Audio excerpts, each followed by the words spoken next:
Wacomico County, Maryland summer, 1997. The first lie. The whispers ever told me was that they belonged to people. I believed that lie for 24 years. Looking back now, I wish that had been true. Because people can be cruel. People can be selfish. People can think terrible things and never say them aloud. But people eventually make sense. The whispers never did. They were something else, something older. Something that had been waiting long before I was born. Long before my grandfather handed me the gift. Long before anyone in my family realized what they were carrying. The strange thing is that I don't remember the exact moment I became cursed. I remember the day. I remember the weather. I remember the smell of freshly cut hay drifting through the air. But I don't remember feeling anything change. No lightning, no strange pain, no supernatural sign. Just a hot summer afternoon in 1973, and my grandfather smiling at me from a rocking chair. The Mercer farm sat 5 miles outside Salisbury at the end of a dirt road surrounded by cornfields. The property had belonged to our family for nearly a century. At least that was what everyone said. The farmhouse itself looked like something pulled from an old photograph. White paint peeling from the walls. A wide front porch. Ancient oak trees stretching over the yard, like enormous skeleton fingers. The kind of place that seemed frozen in time. Every summer my parents would bring me there while they worked. My grandfather Walter would watch me. Back then he was my hero. Subscribe. Everyone loved Walter Mercer. He was the kind of man who could walk into a room full of strangers and leave with friends. He knew everybody, farmers, mechanics, police officers, teachers, waitresses. If someone needed help, Walter showed up. If someone needed advice, Walter listened. If someone needed saving, Walter tried. At least that's what people believed. The day everything started, I was sitting beside him on the porch swing. The air felt thick enough to drink. Cicadas screamed from the trees. The cornfields rippled beneath the sunlight like an ocean made of green glass. I remember staring toward the fields, then hearing a voice, a man's voice, low, calm, close enough to touch. "He's ready." I jumped. My eyes searched the yard. Nobody was there, just endless rows of corn. Grandpa continued rocking in his chair. His eyes remained fixed on the fields. "He'll hear us now." The voice sounded exactly like him, same accent, same tone, same cadence. But his lips never moved. I looked up at him. "Grandpa?" His rocking slowed. "What is it, Danny?" I pointed toward the field. "Who said that?" Something changed in his face, not confusion, not concern, fear, pure fear. It vanished almost immediately, but I saw it, even at 4 years old. Then he smiled, a little too quickly. "Ain't nobody out there." But somebody talked. The smile faded, just a little. "What did they say?" I repeated the words. The rocking chair stopped completely. The silence felt enormous, like the entire farm had stopped breathing. Then he laughed, a forced laugh. "Probably the wind." The voice whispered again, "Don't tell him yet." I stared. The words sounded exactly like Grandpa. Again. Yet his mouth never moved. I didn't understand it then. But that was the first whisper, and it would never be the last. Over the following months, the voices multiplied. At first I thought everyone heard them. Why wouldn't they? People spoke. Then their whispers followed. Simple. Normal. At least to me. When my mother tucked me into bed at night, she'd smile and tell me she loved me. Then I'd hear another version, a quieter version. "I hope he grows up happy." The whisper sounded kind, gentle, so I never questioned it. Not all whispers were cruel. Not at first. Sometimes they sounded like secrets people were too afraid to say aloud. Sometimes they sounded like worries. Sometimes they sounded like memories. But as I got older, they changed. And so did I. By the time I was 10 years old, the whispers never stopped. Teachers whispered. Neighbors whispered. Friends whispered. Cashiers whispered. Complete strangers whispered. Every person carried two conversations, one spoken, one hidden. Most children learn to trust people. I learned to doubt them. Mrs. Jenkins, my 5th grade teacher, always praised my work. The whispers told a different story. Why does he stare so much? There's something strange about that boy. He makes people uncomfortable. The comments stung, even then, and they never seemed to stop. No matter where I went, no matter who I met, the whispers followed, like invisible flies buzzing around every conversation. By high school, I stopped telling people about them. The few times I tried only ended badly. People thought I was joking, or imagining things, or seeking attention. So eventually I kept quiet. The whispers became my burden, and mine alone. The summer of 1997 arrived wrapped in heat. Maryland summers always felt oppressive. The air hung over the eastern shore like a wet blanket. Roads shimmered. Fields baked beneath the sun. The nights buzzed with insects so loudly they sounded electrical. I was 28 years old, single, quiet, and increasingly isolated. The whispers had made sure of that. I worked evenings at a marina along the Nanticoke River. It wasn't glamorous work. Fueling boats, cleaning docks, basic maintenance, but I liked it. The river was peaceful, or at least quieter than people. Most evenings I watched fishing boats drift across dark water while the sunset painted the horizon orange and gold. The river seemed endless, ancient, like it remembered things. Sometimes fog would rise from the water after sunset. Not normal fog.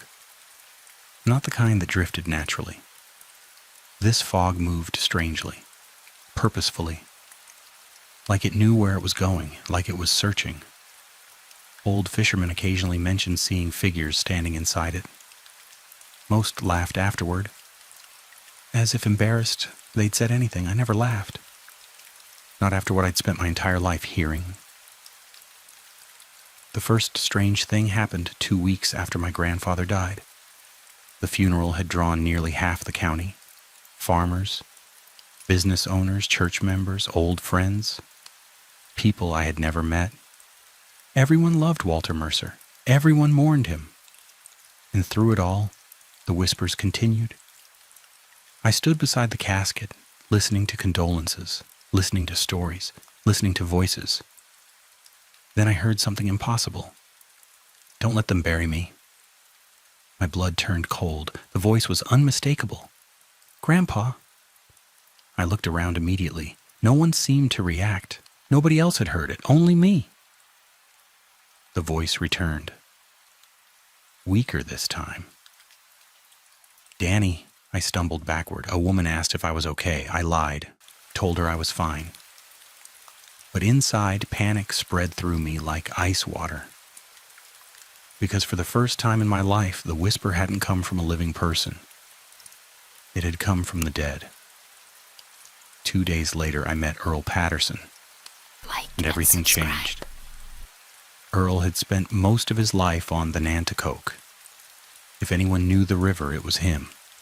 Weathered skin, white beard, sharp blue eyes. The kind of man who looked carved from driftwood.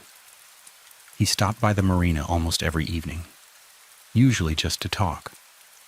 That particular night, the sky glowed purple from distant thunderstorms.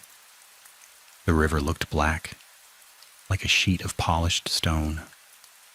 I was securing fuel lines when Earl appeared beside me. Neither of us spoke for a while. Then he asked a question. A simple question. One that nearly stopped my heart. How long have you been hearing them? The wrench slipped from my hand. It hit the dock with a metallic crack.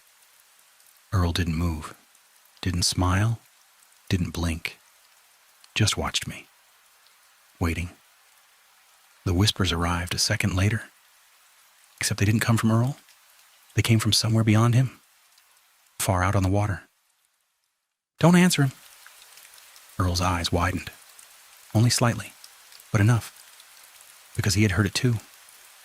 For several seconds, neither of us spoke. The air felt heavier. The river seemed unnaturally still.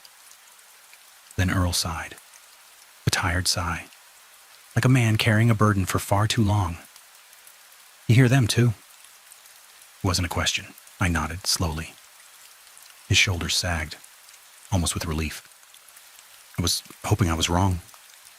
My mouth felt dry. What are they? Earl stared toward the river.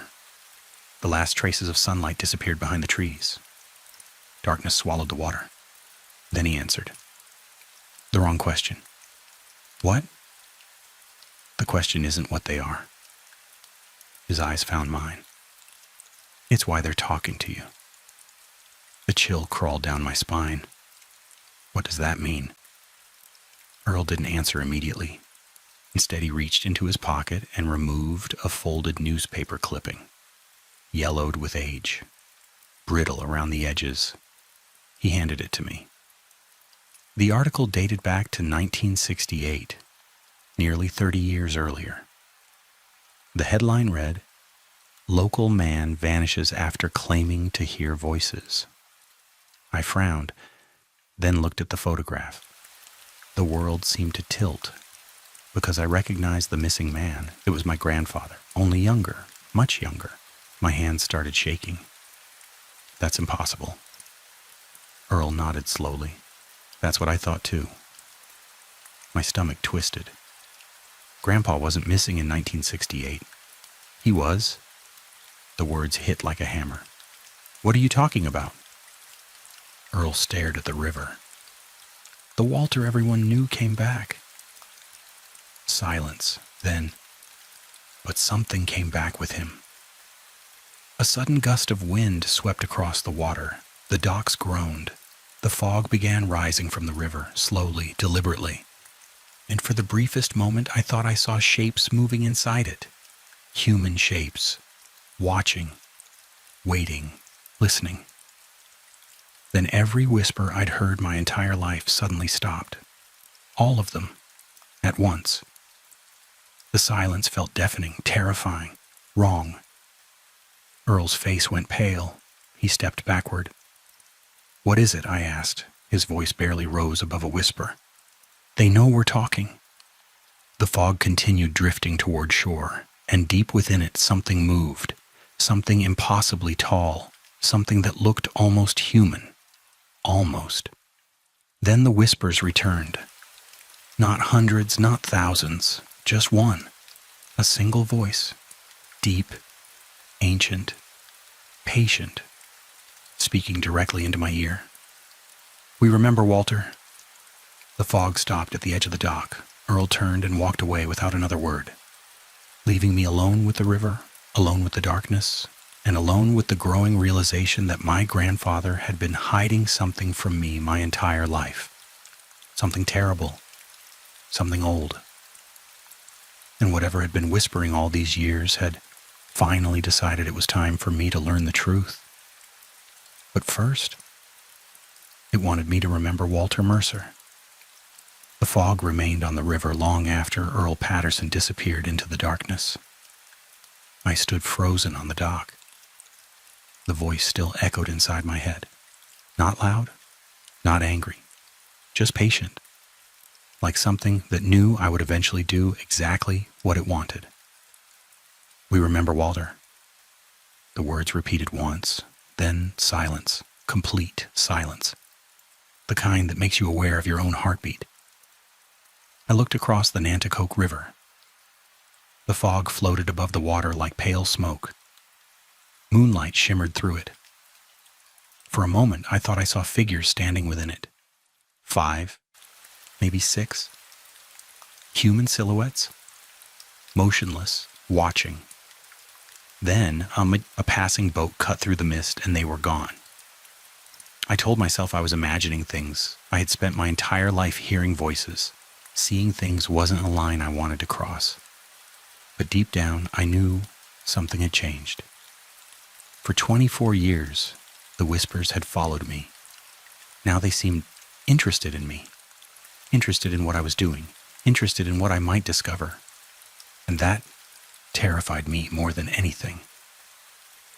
I barely slept that night. Thunderstorms rolled across the eastern shore after midnight. Lightning flashed through my bedroom window. Rain hammered the roof. Each burst of thunder rattled the old farmhouse walls. Around 3 a.m, I finally drifted into a shallow sleep. Then the phone rang. The sound jolted me awake. I looked at the clock. 3:17 a.m. Nobody called at that hour, especially in 1997. I answered anyway. Static greeted me. Nothing else, just static. I was about to hang up when a voice emerged, faint, crackling, distorted, yet instantly familiar. Danny. My blood froze. Grandpa, it was Walter's voice.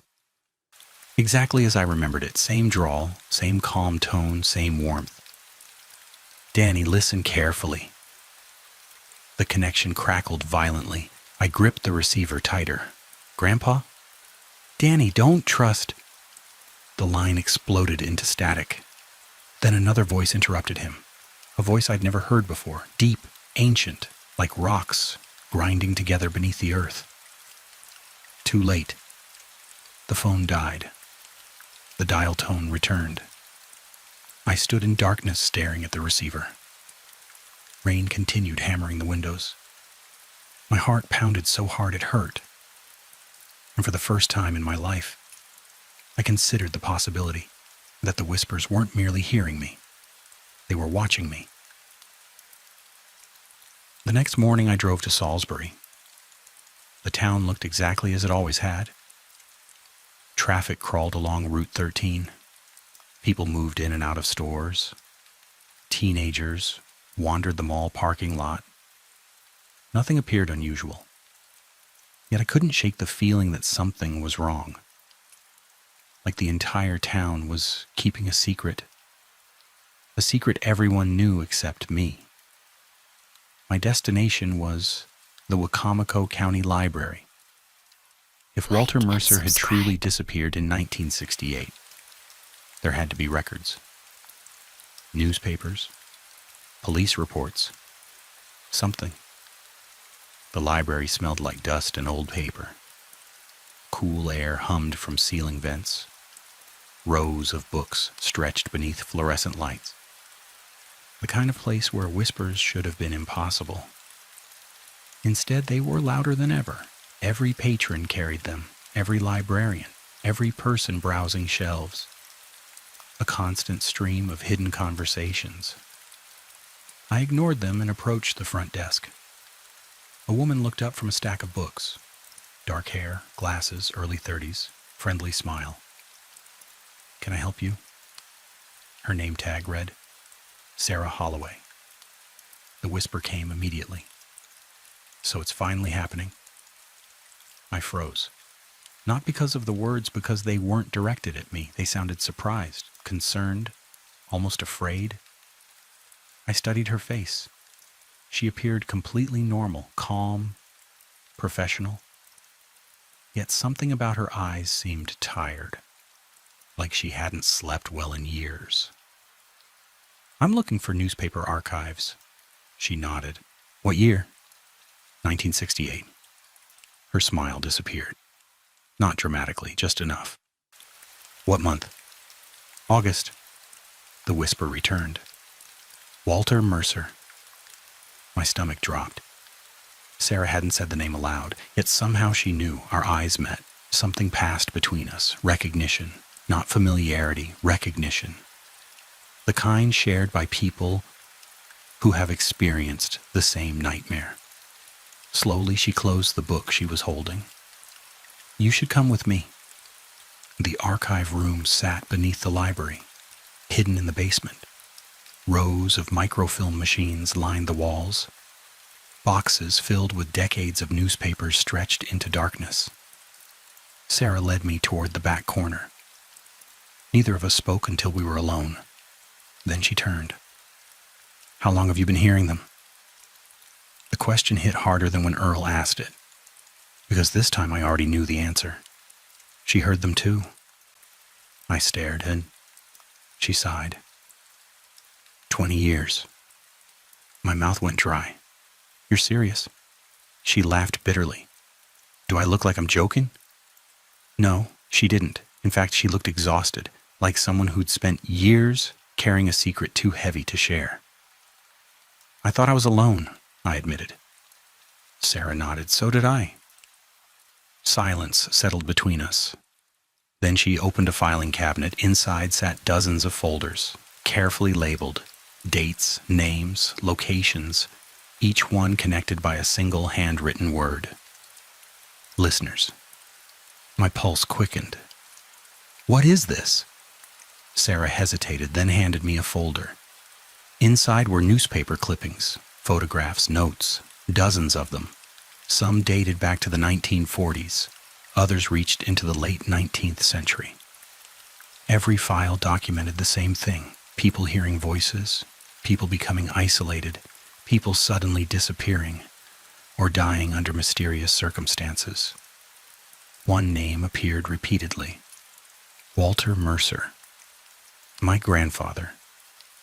For the next 2 hours, Sarah explained everything she knew, which wasn't much. But it was more than I had.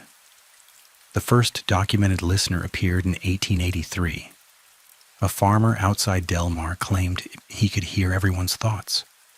Within 6 months, he stopped speaking to neighbors. Within a year, he vanished. His family never found him. Then another listener appeared, then another, and another. Generation after generation.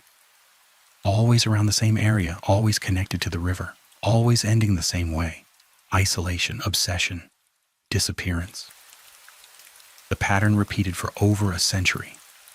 Nobody knew why. Nobody knew how. But one thing remained constant. Every listener eventually encountered something called the Harvester. The name appeared throughout journals, letters, police reports, church records. No description matched. Some claimed it appeared as a shadow. Others described a person. Some described a voice. One account simply stated, "It waits where the river remembers." I frowned. "What does that even mean?" Sarah shook her head. "No idea." The whisper beside her answered anyway. "You'll find out." I nearly jumped. Sarah noticed immediately. "You heard that too?" I nodded. Her face darkened. "They're getting stronger." That afternoon, Sarah showed me something that changed everything. A photograph, old, black and white, taken in 1911. Several people stood outside a church near Salisbury. At first glance, it looked ordinary. Then I noticed the figure in the background. My blood turned cold. A tall shadow stood between two trees, almost human, almost. Its proportions were wrong. Its limbs appeared too long, its head slightly tilted, like it was studying the photographer, watching, waiting. I looked closer. Every person in the photo seemed unaware of it, except one, an elderly woman.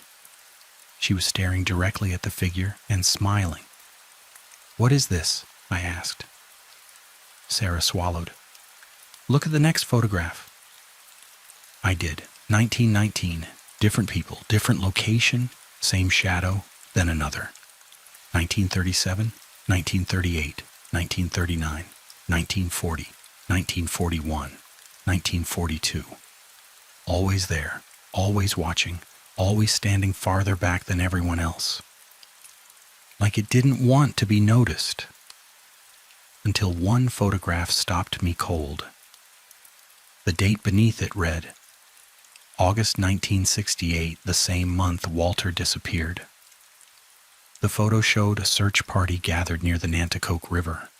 Police officers, volunteers, boats, and standing among them was my grandfather, looking terrified, looking directly at something behind the camera, something only he could see.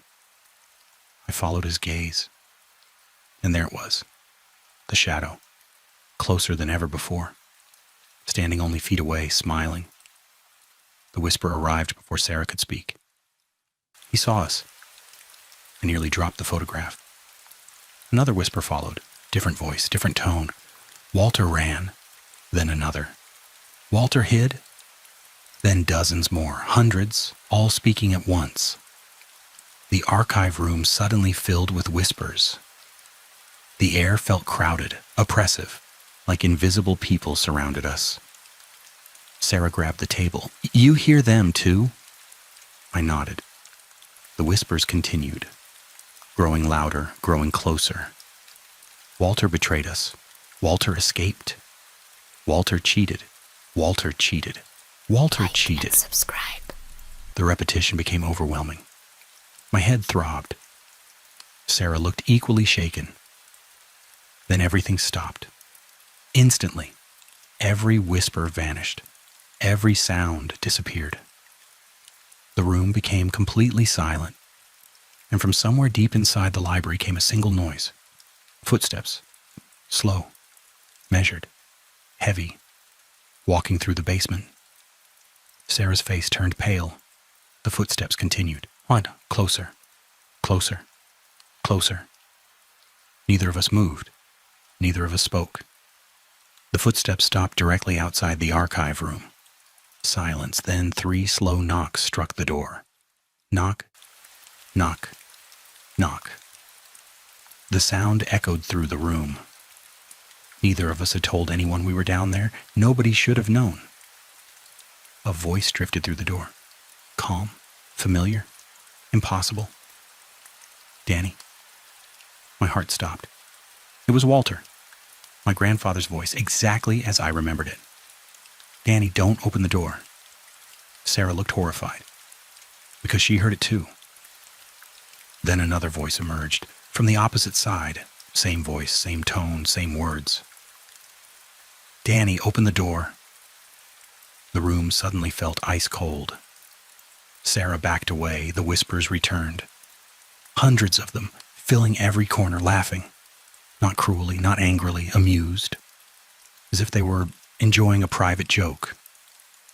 And for the first time in my life, I realized something far worse than hearing thoughts.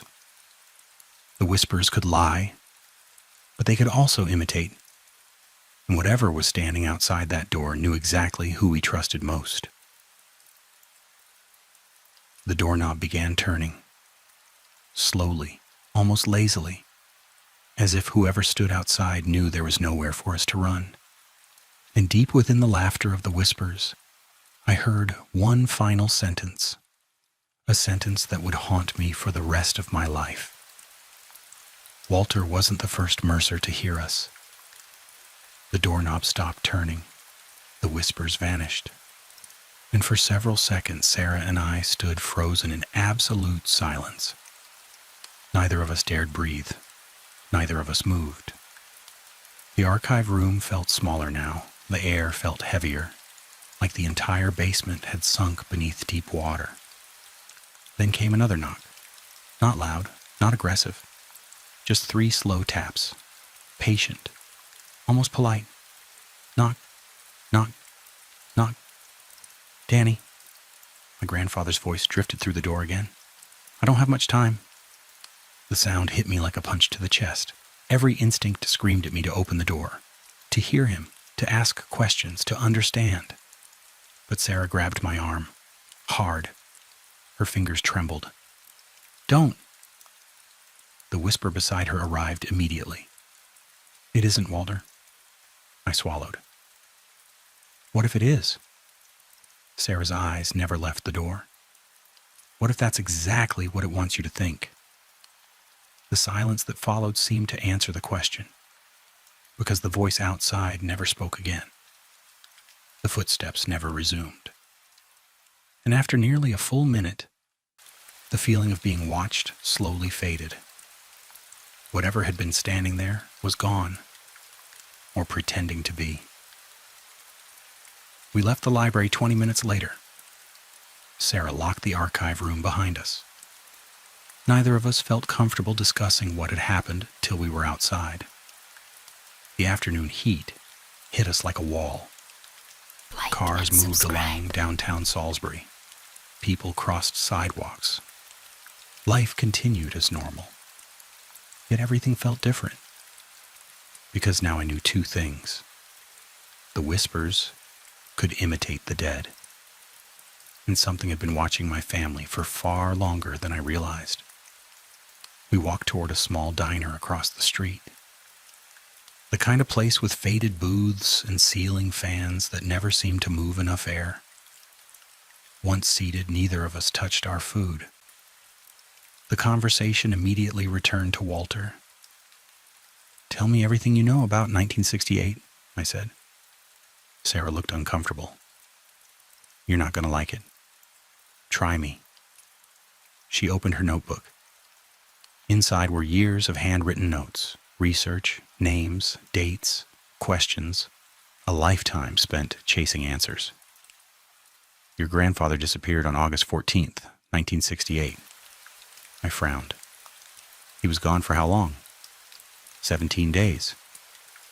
The number surprised me. My family had never mentioned any disappearance. Never. Not once. "What happened?" Sarah hesitated. Then slid a newspaper clipping across the table. The headline read, "Local farmer found alive after disappearing near Nanticoke Marsh." Beneath the article sat a photograph of Walter, 20 years younger, exhausted, terrified. The expression on his face didn't resemble the grandfather I knew. He looked haunted, like he'd seen something impossible. "What happened to him?" I asked. Sarah slowly shook her head. "Nobody knows." The whisper arrived before she finished speaking. "He lied." Sarah looked up. "You heard that?" I nodded. She looked worried. "So did I." That night I drove to the farmhouse. The old house sat alone beneath a sky crowded with stars. The farther I traveled from Salisbury, the emptier the roads became. Cornfields stretched endlessly on both sides. Their dark stalks swayed beneath the moonlight. Watching and jerks waiting. The eastern shore feels different at night. Most people don't realize it. During the day it's beautiful, quiet, peaceful. At night it feels ancient, like the darkness remembers things. By the time I reached the property, midnight had come and gone. The farmhouse stood exactly as I remembered. The porch, the oak trees, the rusted tractor, everything unchanged. Yet the moment I stepped from my truck, the whispers returned. Not dozens, not hundreds, thousands. A constant murmur drifting through the fields. Like countless people speaking from beneath the earth. I froze. The voices weren't coming from inside my head. They were coming from the corn. Every stalk seemed to rustle with conversation. Every breeze carried fragments of speech. He came back. Walter's blood. Too late now. The harvester remembers. The last phrase repeated again and again. The harvester remembers. The harvester remembers. The harvester remembers. I hurried inside. The farmhouse felt colder than before. Not physically, emotionally, like grief had settled into the walls.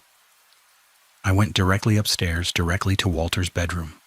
The journal remained hidden beneath the floorboards. I retrieved it. Then sat on the floor and continued reading. Most entries detailed ordinary life, farm expenses, weather, family events. Then I found the pages written after August 1968. The handwriting changed. It looked shakier, more frantic. The first entry began. I should have stayed lost. A chill crawled across my skin. I kept reading. August 31st, 1968. They found me near the marsh. I remember almost nothing. Only pieces, fog, voices, the river, and the thing standing among the reeds. It spoke with my father's voice, then my mother's, then my own. I followed it. God help me. I followed it. September 5th, 1968. The voices have not stopped. Everyone thinks I am recovering. I am not. I hear them constantly. The worst part is that some are true. That is how it tricks you. 9 lies, 1 truth, then another lie. You stop knowing the difference. And September 17th, 1968. I met another listener today. His name is Jacob Reed. He says the thing has a name, the Harvester. He claims it is older than the county, older than the river towns, older than the churches. I think he is insane. I pray he is insane. My eyes widened. Reed. Pastor Reed. The same family name Sarah mentioned. I flipped pages faster, searching, desperate. Then I found an entry that made my blood run cold. October 2nd, 1968. Jacob told me the truth. The Harvester does not collect people. It collects trust. Every friendship destroyed, every family broken, every person isolated. It grows stronger. That is why the whispers exist. They poison relationships. The lonely are easier to harvest. I stopped reading. The room suddenly felt smaller. Because the journal wasn't describing my grandfather, it was describing me. My failed friendships, my isolation, my inability to trust anyone completely. The whispers hadn't been random. They'd been working toward something deliberate, something patient. And for 24 years, I'd been helping them. A floorboard creaked downstairs. I looked up. The house became silent. Then another creak. Closer. My pulse quickened. I wasn't alone. Slow footsteps moved through the first floor, measured, unhurried, almost familiar. I carefully closed the journal. The footsteps reached the staircase, then began climbing, 1 step at a time. The old wood groaned beneath invisible weight. I held my breath.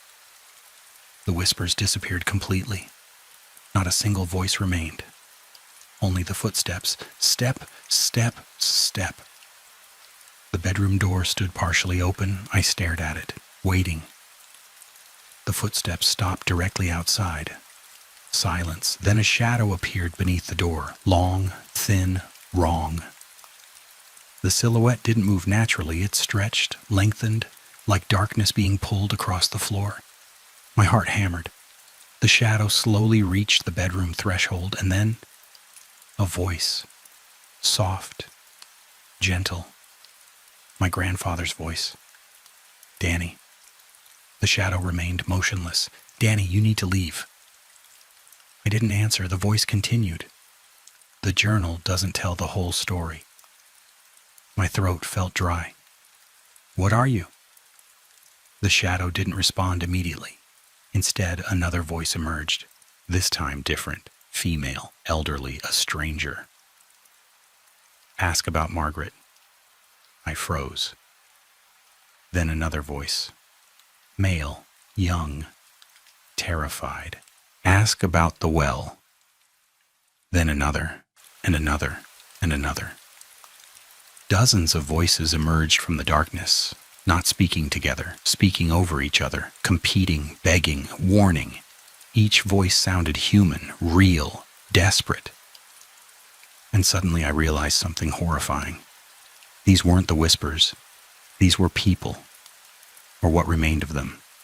The voices of previous listeners, trapped, somehow trapped, inside whatever this thing was. The shadow abruptly withdrew. The voices vanished. Silence returned. Then headlights swept across the window. A vehicle pulled into the driveway. I rushed downstairs. A truck sat outside. Sarah stepped out. Relief washed through me until I saw her face. She looked terrified. more terrified than I'd ever seen her. She hurried toward the porch. "Danny, what happened?" She swallowed. "I found something." The whisper beside her arrived immediately. "Ah, he's alive." My stomach dropped. "What?" Sarah looked around nervously, then handed me an old photograph. The image appeared recent, only a few years old. The picture showed several people standing beside a fishing boat. One face immediately caught my attention. A man in his 70s, white beard, weathered skin, blue eyes, Earl Patterson. But he wasn't the person Sarah pointed to. She pointed toward another man standing behind Earl. My blood turned cold, because I recognized him instantly. Walter Mercer, my grandfather. The photograph had been taken 6 years after his supposed death, and he hadn't aged a day. Neither of us spoke. The whispers returned, quiet, excited, almost eager, like an audience waiting for a performance to begin. Then one final voice drifted through the night. Not from the fields, not from the house, not from inside my head, from somewhere near the river. A deep voice, ancient, patient, the voice of the thing that had been watching for generations. "Now you're asking the right questions." And for the first time since this nightmare began, I realized my grandfather might never have escaped the harvester at all. For a long time, neither Sarah nor I spoke. We stood beneath the porch light staring at the photograph. The summer night felt unnaturally still. No crickets, no frogs, no distant barking dogs, just silence and the photograph. Walter Mercer stood near the back of the fishing boat, one hand resting on the railing, a faint smile on his face, exactly as I remembered him. The problem was the date.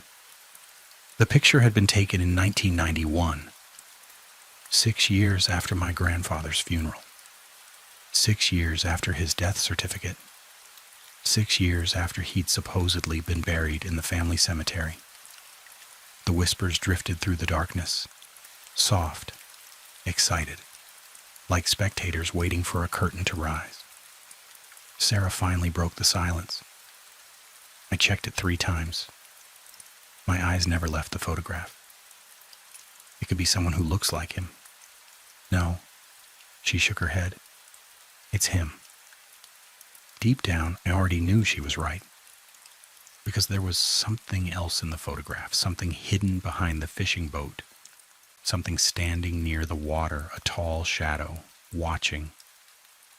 The same shadow from every other photograph, the same figure that had appeared throughout more than a century of records.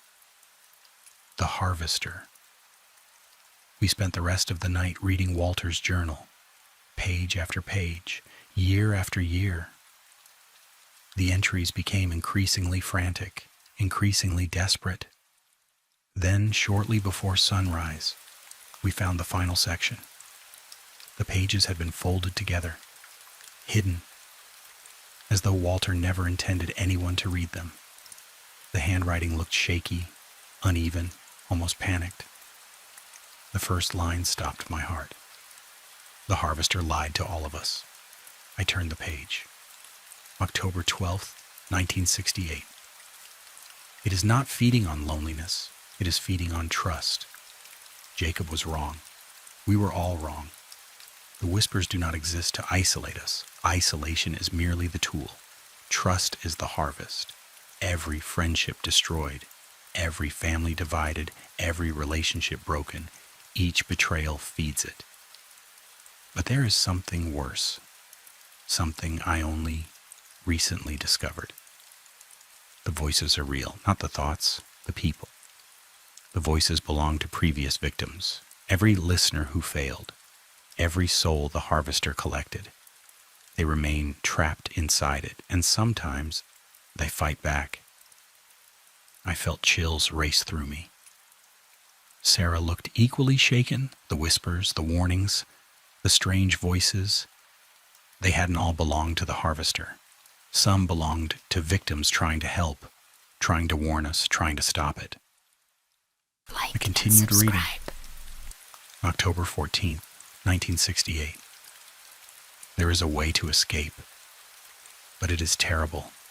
The curse must be passed, not through blood, not through violence, not through possession, through gratitude. The recipient must willingly accept a meaningful gift and genuinely feel thankful. Only then can the burden move. I swore I would never do it, but I understand now why others did. The voices never stop. The fear never stops. Eventually, everyone breaks. Everyone. I looked up. Sarah's face had gone pale. Neither of us needed to say it. We both understood. Walter had eventually broken. Then I found the final entry. The final truth. The truth that shattered everything I believed. June 4th, 1973, Danny was never meant to receive it. The harvester wanted Margaret, my daughter, his mother.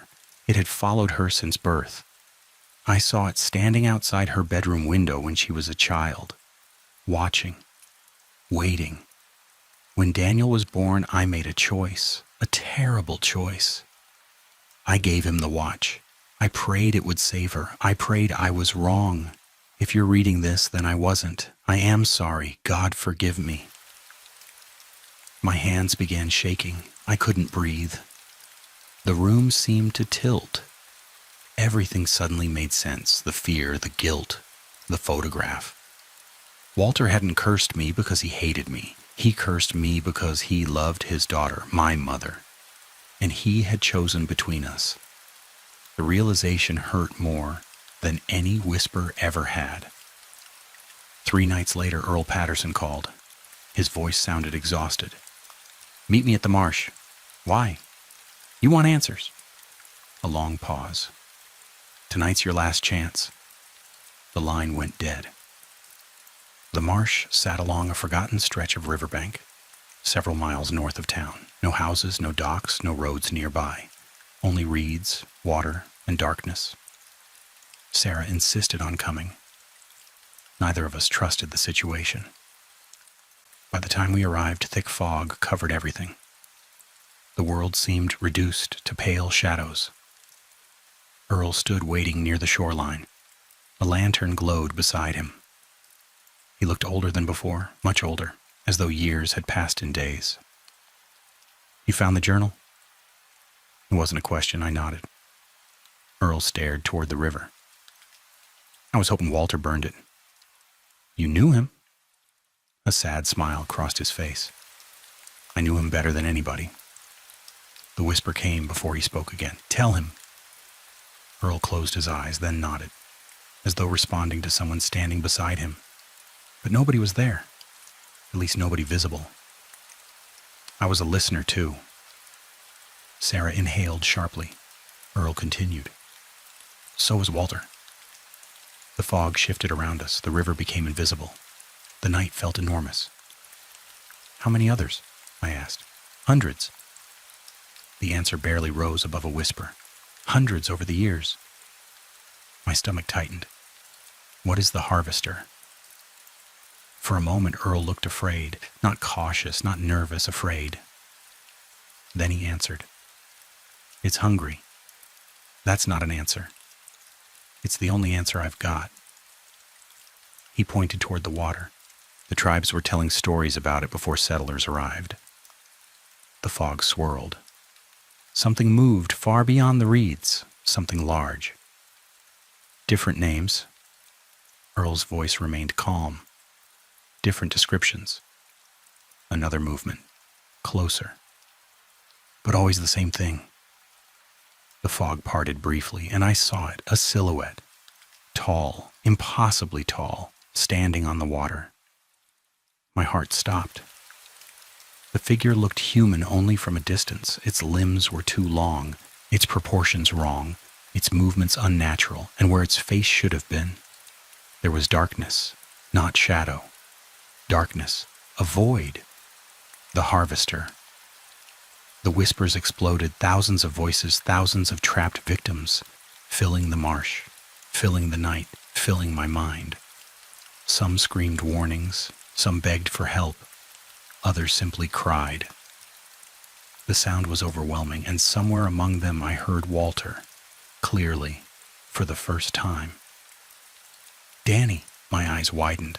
The voice continued, "Listen carefully." The harvester took a step forward.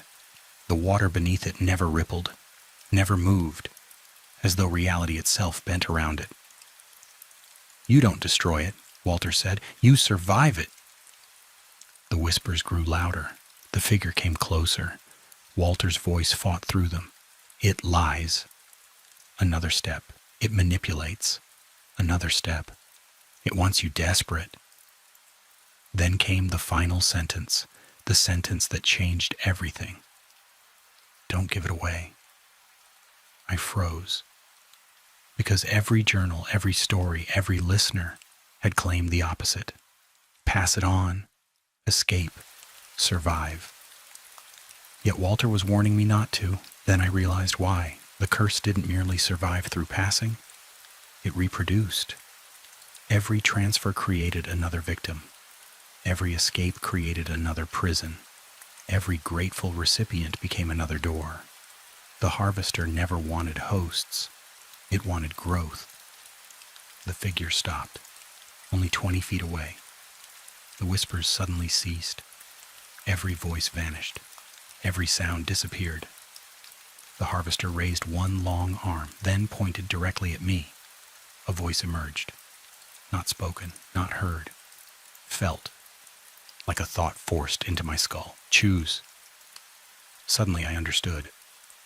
The thing wasn't threatening me. It was offering a bargain. Pass the curse, walk away, live in silence, or keep it forever. The same choice Walter faced. The same choice every listener faced. Sarah looked at me, terrified. Earl looked at me, resigned. And somewhere among the trapped voices, Walter waited, hoping I would make the choice he couldn't. The sun began rising. Slowly. Golden light spilled across the horizon. The first rays touched the fog. The harvester seemed to hesitate. The darkness around it shifted. Thousands of voices erupted at once, not screaming, laughing. The sound shook the marsh. Then the figure began retreating, step by step, back into the fog, back toward the river, back into the place where forgotten things waited. Before it vanished completely, one final whisper reached me. Months passed, then years. The silence remained. No whispers, no voices, no warnings, nothing. For the first time since childhood, my mind belonged entirely to me. I slept. I laughed. I trusted people again. Slowly, painfully, life began to heal. Sarah and I remained close. Earl passed away peacefully 2 years later. Before his death, he told me something I never forgot. The curse doesn't survive because it's powerful. I asked him what he meant. He smiled sadly. It survives because people are scared. At the time, I didn't understand. Years later, I finally would. 7 years passed. The whispers never returned. Not once. Eventually, I became convinced the harvester was gone, destroyed, or starving somewhere beyond the river, waiting for a victim who would never come. I thought the cycle had ended with me. Then, in August of 2004, a package arrived. No return address, no note, just a single photograph. I almost threw it away. Then I looked closer. My blood turned to ice. The picture showed a young boy standing beside an elderly woman on a front porch somewhere in Maryland. The boy couldn't have been older than 6. He was smiling, holding something in his hands. A silver pocket watch. Walter's pocket watch. The same watch I'd buried years ago. The same watch I had watched disappear beneath the marsh. The same watch nobody should have been able to find. My hands began trembling. I flipped the photograph over. Written across the back was a familiar name. Earl Patterson. Nothing else. No explanation, no message, no warning. Just his name. I immediately drove to Sarah's house. She looked terrified the moment she saw the photograph. Neither of us spoke for nearly a minute. Finally, she whispered, "Earl." I nodded. The realization hit us simultaneously. Years earlier, after the encounter at the marsh, Earl had asked to see the watch one final time. He claimed he wanted to make sure it was the real one. I remembered handing it to him. I remembered him holding it, examining it, returning it, or so I thought. Sarah slowly sat down. Oh my God. I felt sick. The watch we buried may never have been the real watch. Earl had switched it. Somehow, sometime, and none of us noticed. The old fisherman had spent decades carrying the curse, decades listening to the voices, decades fighting the harvester. In the end, he'd broken exactly like Walter had, exactly like countless others before him. He hadn't destroyed the curse. He had escaped it by giving it away. That night I sat alone on my porch, the photograph resting on the table beside me. The summer air buzzed with cicadas. A distant thunderstorm flashed along the horizon. For a long time I stared into the darkness, thinking about Walter, thinking about Earl, thinking about fear. Then I finally understood what Earl meant. The curse survived because nobody was strong enough to die with it. Sooner or later, everyone convinced themselves they had a reason. A loved one to protect, a family member to save, a future they couldn't lose. The justifications changed. The outcome never did. Somewhere out there, a little boy now carried the whispers, and somewhere nearby, an old woman probably believed she'd received a meaningful gift from a trusted friend. The cycle continued. Not because the harvester was powerful, because people were human. A breeze stirred the trees. For a brief moment, I thought I heard voices drifting through the night. Not whispers, not warnings, just distant echoes. The trapped victims finally leaving, moving on, all except one. Far away, almost beyond hearing, a child's frightened voice asked a question, the same question I once asked. Why can I hear everyone? I closed my eyes, and for the first time in my life, I had no answer.